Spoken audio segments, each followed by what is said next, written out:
Hey there, Mr. Redder here. Welcome back to another episode of r/Entitled People Stories. Our first story we'll be reading today. My pregnant sister expects me to support her family financially.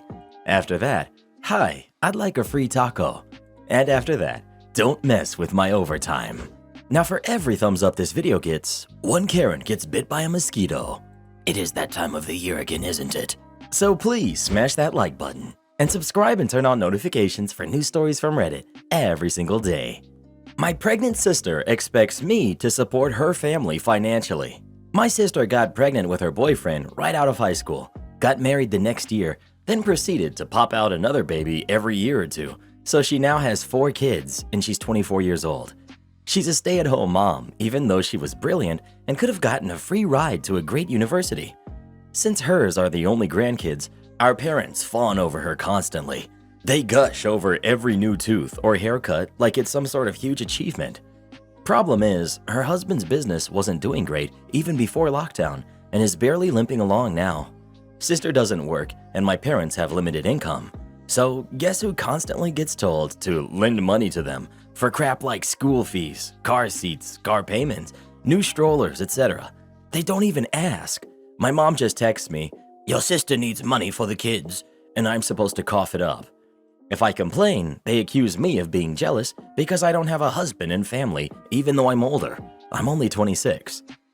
So over Easter, I notice my sister isn't drinking, and I think, oh no, here we go again.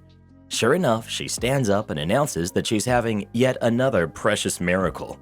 Everyone's gushing, and I just try to stay quiet and out of the way. Later, she asks me if everything is all right, and I try to play it off, but she pushes. So I asked her if she and her husband could really afford another baby. Very snippily, she replies, "God will provide like he has so far," which really ticked me off. I yelled that, no, actually, God didn't provide for her babies. I did, and I wasn't going to be giving them any more handouts. It devolved into a huge argument, and everyone shouted at me, and basically, I've been banned from my family unless I apologize. I haven't apologized. It's been a radio silence, except for one text from my mom saying that if my sister has issues with her pregnancy, then it's my fault for stressing her out. I asked if my sister was showing any symptoms, but no one will answer me or tell me. I don't know. I don't think I'm the jerk, but I don't want to be the reason that she has pregnancy issues. Not the jerk. And the next time your mom says, "Oh, your sister needs money and you need to give it to them," just say, "No. Sister said God will provide, so I'm giving him a turn." That or, "Sorry, I'm banned from the family. Guess it's up to you." A good shiny spine is what's really needed here. If they choose to exclude you from the family for a very reasonable boundary, you will not give any money for any reason now or ever in the future, then it's their loss. Feel free to remind them that you're a family member, not an ATM, and they are the ones who have chosen to exclude. The door is open if they want a relationship, but the financial door will have to stay closed and they can take it or leave it. Also, feel free to remind them that they will have to look to your sister when they are old and need assistance if they don't treat you well now. You're not the jerk or an ATM. You don't owe anyone an apology. But if you want to keep the peace, you could say something like this. "I'm sorry that I didn't react well to your news. It is your decision how to grow your family and live your life, and if you're happy, then I'm happy for you. But I want to make sure that you understand that I can no longer provide you with financial support. I feel like you've been taking advantage of my generosity. If the only way to get your forgiveness or to have a place in this family is to pay for it by supporting your kids financially, then I guess we all need to take some time apart." Well, who do you think is the jerk? OP or her sister? Please let us know. I just heard the Mario coin sound. I think you have a notification on your phone, Reddit boy. But yeah, that sister is the jerk. There's nothing worse than people who pop out babies and expect others to pay for them. Hi, I'd like a free taco. I work at a taco shop, not Taco Bell, known for its little hash brown circles instead of fries. But another thing we're known for is Taco Tuesday. Yesterday was that lovely day. My boss loves to schedule me for all the rushes. The first time we met, he decided he loved me taking orders and I would not do anything else.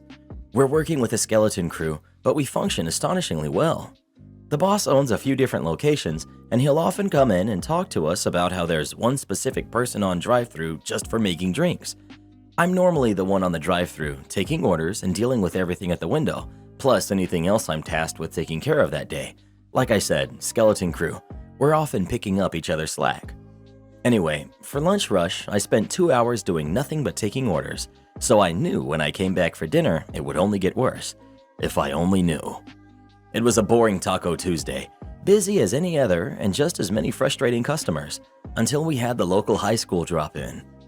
Now, normally one of two people makes the schedule, Big Boss Man or Awesome Boss Man. For reasons I'm not going to get into, Awesome Boss wasn't available to make the schedule the last few weeks, and he's the one that normally keeps an eye on the school sporting events. Our store is the only one in the area open past 7 to 8, so when a sports event happens, everyone comes here and Awesome Boss tries to schedule extra people for it. That did not happen this week.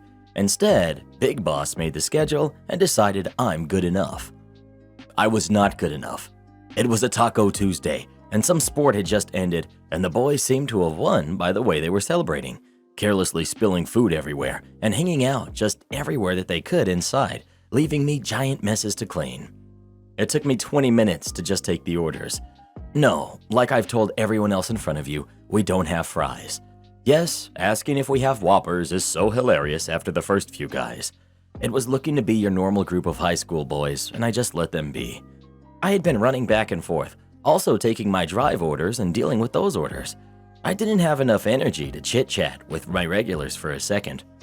Finally, I get through the group of boys and their coaches, and I'm happy to finally finish customers serving for a moment.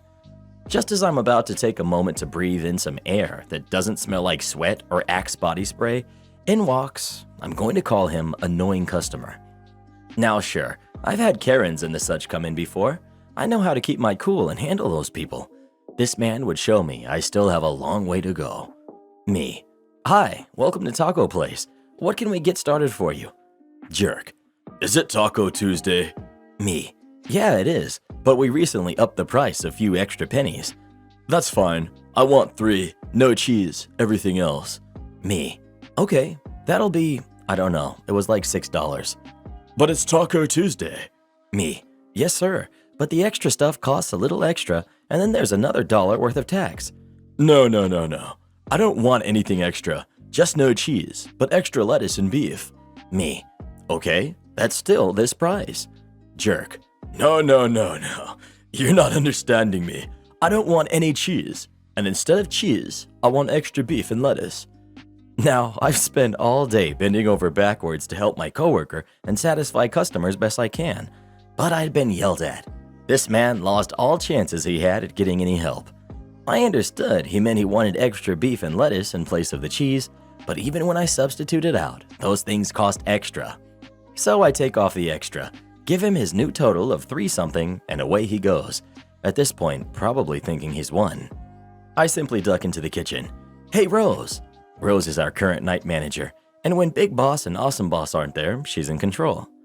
Rose had just seen the order come up on her screen, and I could see the 3 taco shells waiting to be made into tacos. She knew what was coming since our kitchen was right behind the front register.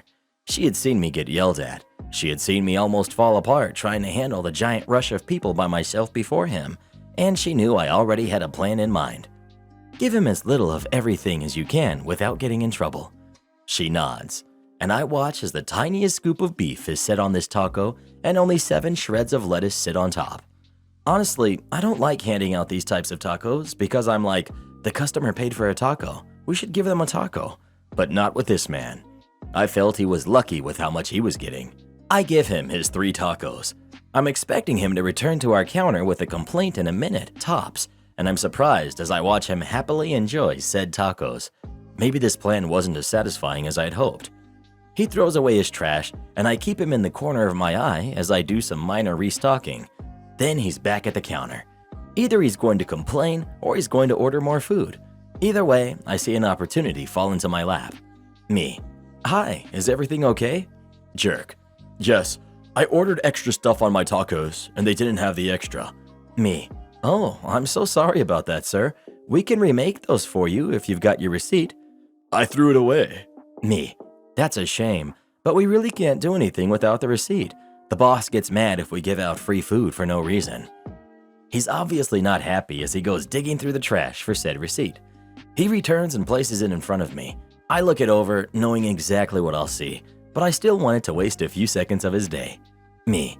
I'm sorry, sir, but according to your receipt, you didn't ask for anything extra. Jerk. Yes, I did. I asked 3 times. Me. And you yelled at me for how expensive that made your order, so we didn't charge you for them. Because they weren't on the order, the kitchen didn't put them on there. You seemed satisfied with that. Jerk.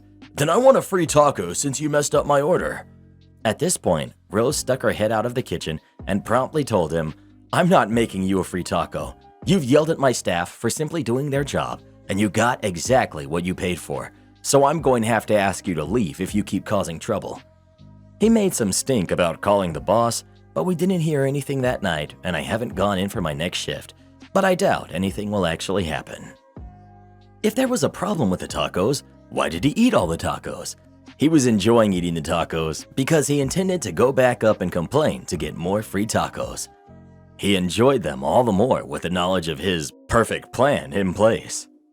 Don't mess with my overtime. Many years ago, I worked as an engineer repairing retail customers' PCs. Our team was small, and there was often times when the amount of PCs needing repair was more than the team could get through during normal hours. In these circumstances, we were allowed voluntary overtime on Saturday and would get time and a half for it. The rule for the overtime was flexible. We could start when we wanted and finish when we wanted, and would get paid for each full 60 minutes we were clocked in for. Back then, my girlfriend, now wife, used to work until 2 p.m. on a Saturday, so I would go in for 9:30 a.m. and leave at 1:30 p.m., giving me plenty of time to pick her up. This worked out great for everyone. However, the company structure was a little strange, with the front-facing customer service under the management of one director and the back of house, including my team, under the management of another, and they despised each other, constantly trying to cause each other problems.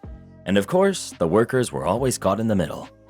One fateful Saturday, I was working and noticed the front-facing director walk up, see that I was there, and move on without saying anything. I didn't think anything of it, and a short while later left at 1:30 as normal. I got in as normal on Monday to find I had a meeting request from my director. Confused, I attended the meeting and I found both my director and the front director also there. Turns out the front director had arranged for a customer to bring in their PC for an urgent repair on Saturday, having confirmed I was there to fix it.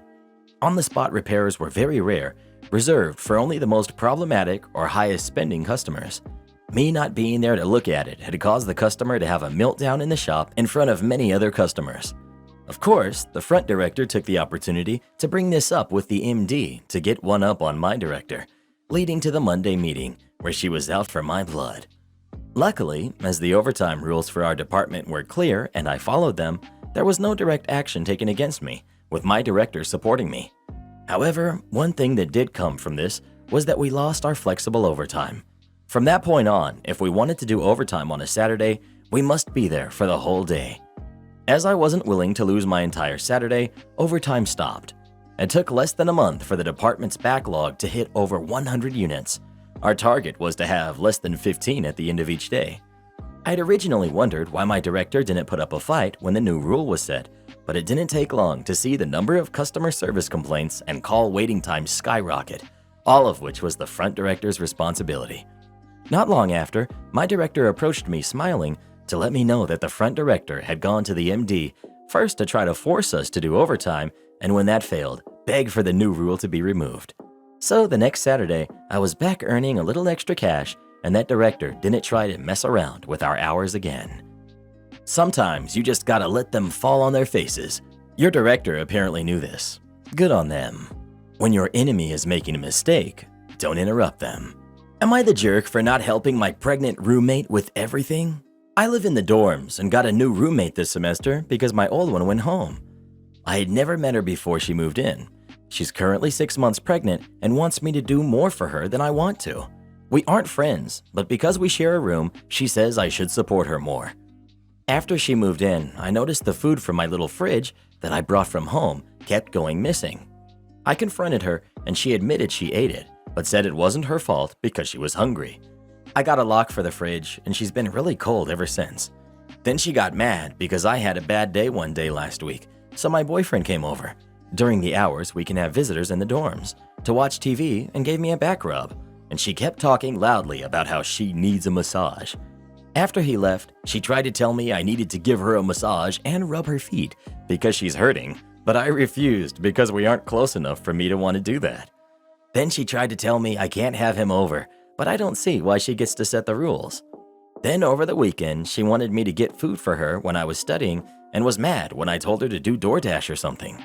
Last night, she woke me up because she was having food cravings and wanted me to drive to the store. The only one open at that hour is about 30 minutes away. I refused, and she's been complaining all day about how I'm a jerk for not supporting her. Am I the jerk for not doing stuff for her? Not the jerk. Can you talk to the housing department at school and see if you can get a room change? She's using pregnancy as an excuse to be extra needy. Something tells me she's needy even when not pregnant. I wish I had a magic answer for you. Good luck. I'm currently pregnant, and OP's roommate is the type of pregnant person that I loathe. Believe it or not, other people should not be expected to drop everything in their lives to accommodate a pregnant person. If you want to give up your seat on the bus, that's actually nice. But to get your food eaten or be demanded to go get food for her cravings? Nah, get out of here. Especially people in OP's position. OP isn't the father. OP isn't even a friend that might be able to help from time to time. Roommate needs a reality check for when the baby is born. Not the jerk. Edit. I'm currently carrying twins and understand health concerns that fellow pregnant people have. I'm also not saying to completely forget basic manners and kindness towards those who are pregnant. Goodness, I'm not that horrible. I also don't want roommate to suffer. My post is strictly on those who continue to push boundaries and act entitled. Not the jerk, but roommate is. She got herself pregnant and now she can't take care of herself. You're not friends, but basically strangers sharing a room. You owe her nothing. Her demands are ridiculous and she's using her pregnancy as an excuse for everything. If you have an RA, I'd talk to them about her rules, demands, and inconveniences. It's above and beyond what a dorm roommate should have to do to survive. OP. We already talked to the RA. We had a meeting and tried to set boundaries. She wanted no guests, no locks on the fridge, no coming in late, and me doing all the cleaning, and I help her with more stuff. I wanted no taking my food, no getting up and turning the light on when I'm asleep. She does this all the time and it wakes me up. Shared cleaning, and to be left alone. The RA told her to stop taking my food and that I can keep the lock on the fridge, but we didn't come to an agreement on any rules. Well, who do you think is the jerk? OP or her roommate? Please let us know.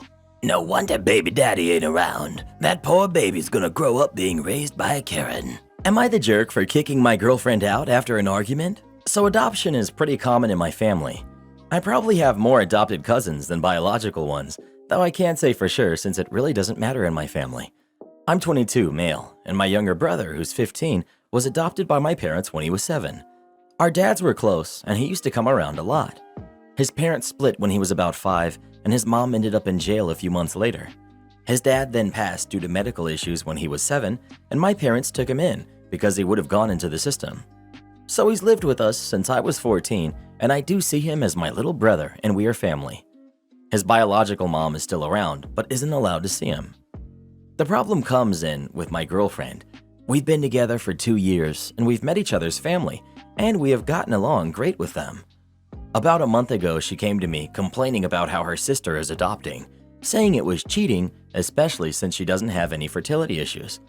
I told her that it doesn't matter if the kid is adopted or not, and that my brother is adopted. She didn't say anything else to me about it after that. However, she has stopped calling my brother. She just calls him by his name now. Yesterday, she and her friend, who is also my friend and introduced us, were talking about how she is so happy that my parents will be her in-laws. He agreed and said that my parents and my brother would make great in-laws. She then corrected him and told him that my brother wouldn't be her in-law since he's adopted. He had no idea how to respond and ended up telling me about it. This caused an argument between us, with me saying my brother is my brother and her insisting that he isn't and that there's a difference. She told me to sleep somewhere else that night.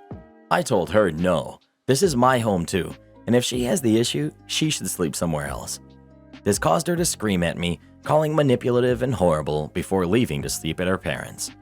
Her dad, who I really get along with, has asked to speak with me, and I've gotten some aggressive messages from some other members of her family. I didn't think I was in the wrong, but with so many people upset with me, I think I might be. I brought it up, so maybe I should have left. So, am I the jerk? Not the jerk. I don't see this relationship surviving this. She doesn't see adoption as being a viable path into a family. The comment about cheating because her sister can give birth to a biological kid but doesn't want to? Frankly, I think your girlfriend is a huge jerk. Family is family, doesn't have to be connected by blood. Family is who you choose. This. OP, this woman has shown you who she is. Believe her. I would end things. Yes, to think she's already opening up talks about having OP's parents as in-laws. Now imagine being family with someone whose notion of family is that warped. Also, not the jerk, but you will be if you carry on being with someone who doesn't consider your younger brother family, just because you don't share the same DNA. Oh, she's a massive jerk. Not the jerk, and genuinely, it's so over-repeated in this sub, but you need to reevaluate this relationship since it seems she fundamentally can't respect a huge aspect of your family. Not the jerk. And you didn't kick her out. She failed to kick you out and then went screaming and stomping to cry to her parents. I'm not going to say straight out break up because I don't know you nor your relationship, but this is a major character flaw and something you should seriously evaluate before moving forward with the relationship. She will never accept over half of your family and will make sure that everyone else around her knows her feelings in the matter. Plus, she will paint you as a bad person after every disagreement, seeing as she had no issue accusing you of pretty bad stuff, and few things are as difficult as repairing a reputation, especially after those sorts of accusations. Well, who do you think is the jerk? OP or his girlfriend? Please let us know. Adopted sibling is still a sibling. Your girlfriend's an idiot, bruh. Neighbors finally talking to me now that their actions may result in cutting off access to their property, looking for advice. I moved into my place early 2020. The new neighbors beside me moved in late 2020. The property line between us I never really thought about because it was full of trees, shrubs basically. Great privacy for me to enjoy my yard and deck. One day in spring of 2021, I came home and my neighbors had ripped down all of my privacy bushes. I was so mad, but since I didn't exactly know where the line was, I just let them know I was not happy now that I can see into their yard. Fast forward throughout the spring and summer last year. They used my property to drive their side-by-side through to access their shed, ripping up the nice grass, parking their trailer on my property, mowing portions of my lawn, trying to make it look like it was theirs, and weed whacking my grass. I'm a working mom. Property maintenance is not my priority. After every incident or act that I caught them doing, I would talk to them and tell them to get off my property or stop using my property. I was very adamant to keep it simple, always saying, please stop doing that and get off of my property. The second time I caught the wife on my property with a weed whacker, she yelled at me so angry that she had to look over and see my yard was a mess from her property. I pointed out that she's the one who took the shrubbery and privacy barrier down. Anyways, after every encounter, they would stop for a bit and then return to use my property for whatever was convenient to them. It got to the point I sent them a letter to be crystal clear on my boundaries, but they didn't stop. So in late 2021, I paid for a land survey to end the madness and save my sanity. Stakes were all marked, and turns out I have more property than I originally thought. I didn't build anything late last fall because they seemed to have stopped coming over, but they returned from the south after this winter, and not even a week in, they were cutting my trees. This is the last straw and is why I'm taking action now. My property line goes through stairs that is their access on this side of the house. I strung up a string along the line and prepared to put up some T-posts last night. They finally came out to talk to me, asking if I'm really going to build a fence through their stairs and that they need access, citing excuses about the property line and where they thought it was because of other features around, aka not their fault apparently. At this point, I'm pretty much at wit's end and being pretty blunt, saying that the only reason you're wanting to open a line of communication now is because it's affecting you directly. And why would I give you access to my stairs? Basically kind of being a jerk to them. But at the same time, it's all my frustration coming out after a year of being ignored and slowly watching my property get destroyed. My question is it petty to build a fence and cut access off to their stairs/yard on this side of their house? Or is it justified given all the times they could have resolved or even just talked to me about using my property? I am pretty easygoing. I would have probably agreed to some things if they had just talked to me about it beforehand. Edit. Thanks, team. I will speak to my partner tonight and show him this thread. My thought now is to draft and send a letter stating to stop using the stairs ASAP due to liability, and I will continue to build a temporary fence to ensure this. I will also communicate that we are open to sell a portion of the land because we know they cannot be trusted via friendly neighbors or contracts, and I hate being a jerk and limiting their use of this land, but this is up to them to approach us with a purchase proposal and be open to reasonable negotiation. I think this is the way. Thank you. It's your property. Therefore, I'd be asking if they get hurt on the stairs they use on your property, it could potentially be a liability for you. I wouldn't trust them not to hold you accountable if something happened. Therefore, I'd find out what I'm legally able to do and take back every inch of my property and cut off their access to it completely. They're trespassing every time they use those stairs. It's potentially a liability for you, and forget them. Had they been considerate neighbors, you would have left them alone. Now they want to play the victim when you exercise your rights as the property owner? No, sorry. Too bad, so sad. Tell them the lesson to be learned from this is to not be a neighbor from heck in the future. Work half day, paid for full. So this happened a few years ago when I was on an apprenticeship at an office job. I had been working there about 3 months when the story begins. The job I was doing was essentially an admin role. I'd do address and phone number changes on client profiles, send out letters requesting information, and sorting out posts that came back. This was all done through the database where I'd get my to-dos from. After a few weeks training, I was picking it up quite quickly. I'm reasonably good with computers, and it was a fairly simple system. I made an Excel with a few macros, and I was flying through the work. At my 3-month review with manager, she pulled up my stats, and I was more than clearing my daily target to-dos. In fact, I was clearing double. Expecting her to say, "Well done," I was surprised when she instead questioned if I was doing the work correctly. She was concerned that I might have been rushing and making mistakes, although at this stage of the apprenticeship, 10% of my work was being checked by the quality team, and I'd passed all my checks, which was on the same report she had in her hand. So she set a goal of reducing my amount cleared more in line with the target by the next month. So I decided to scrap the macros and do it all the slow way for a month, double-checking everything. It was draining because I was continually focusing on how many I had done that day and making some last longer just to pad out my day, and so I would look like I was working. End of the month comes and I have the follow-up meeting. I'm down to about 20% over my daily target, so it's obvious I've taken on board what was said and made changes. My quality score is still perfect. Instead of recognizing what I did to try and comply, my manager tells me off about still being over the target and suggests I'm still rushing my work. She scheduled another meeting a month later, and that was the end. By the way, both the meetings were documented, and I was sent copies of what I had agreed to. Well, here comes the compliance. I started using the macros again and would complete my target in about half my working day, then stop doing anymore. I had to stay in the office for a full day to clock out on time, but I wouldn't do any more to-dos. Now the office had about 150 to 200 staff on site in a few teams, but the room I was in was about 20 people doing the same job as me, and managers rarely came in. After the first day of just sitting on my phone, I decided I needed a project. I found 2 large bags of rubber bands in the stationery room and had a great idea, so I built a rubber band ball from scratch. Fast forward about 2 weeks of me doing work in the mornings and rubber band ball building in the afternoons, to when the site manager, 2 levels above my manager, was giving someone from head office a tour. Yes, in the afternoon. Nothing was said, but I knew he wasn't happy by the fact he kept looking over at me while the visitor was talking to other people. Inevitably, next morning, he's invited me to a meeting with him and the floor manager, the level above my manager. So I take my notes and go see him. After proving that I had been meeting my target and showing that I had been told not to go over the target, I was sent back to work. Don't know what happened after that, but about an hour later I had an email from my manager telling me to disregard the target and complete as much as I'm able to. She also canceled our meeting. A week or so after that, I was transferred to the team that implemented new processes and had lots of fun completing the apprenticeship by writing and sharing the macros that originally started it all.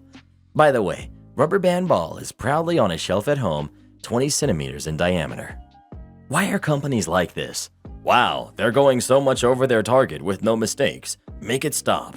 That's called, we don't want to let anyone know what we can do at full speed, so please go slower. You're making us all look like slackers. Jobs like that should be salary with weekly targets, so once you're done with your weekly target, you just go home and still get paid for the full week. Am I the jerk for arguing with my husband for the picture he had for my contact photo on his phone? My husband bought a new phone last week. Before that, he used to have one of those old phones that didn't have many features. I was happy for him and helped him learn how to use some features he's never seen before. Yesterday morning, I couldn't find my phone before I went to work. I woke him up to ask him to call me so that I could find it, but he handed me his phone and told me to do it myself. I took his phone, opened the call log, and searched for my contact number. I saw that he had a picture of me, my face, for my contact photo. I was mad. I woke him up again to ask him why he did that. He said it was normal, and he did it with his family and friends even. I told him I didn't give him permission, and he should have asked if I was comfortable with having my picture there. He said I have a ton of pictures of him in my phone, but I keep them in a hidden app so no one sees them, and this way I'm protecting his privacy. Besides, I got permission for every single picture before saving them. I demanded he remove it, but he fought back and said I'm being bossy and controlling. I told him my face was there.